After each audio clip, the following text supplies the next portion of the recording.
দেখতে পাচ্ছেন এখানটায় আমরা স্ট্যান্ডার্ড একটা হাই কমোড ব্যবহার করেছি, অনেক সুন্দর হাইড্রোলিক। এটা ছেড়ে দিলে এটা আস্তে আস্তে পড়বে, এটা কিন্তু ধাম করে পড়বে না, দেখতে পাচ্ছেন।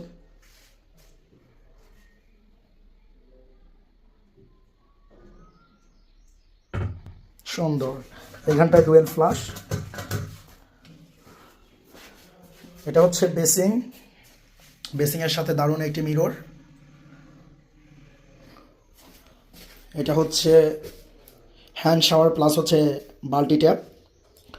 এইটার সাথে হ্যান্ড শাওয়ারটা জয়েন করা হবে।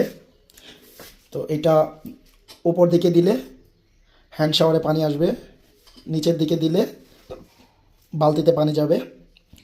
সুন্দর। আমরা বাহিরের সিস্টেমে কাজ করার চেষ্টা করতেছি। বাংলাদেশে তো অনেক হিজিবিজি করে কাজ করা হয়, তো আমরা বাহিরের দেশে যেভাবে কাজগুলো করা হয় সেইভাবে কাজগুলো করার চেষ্টা করতেছি।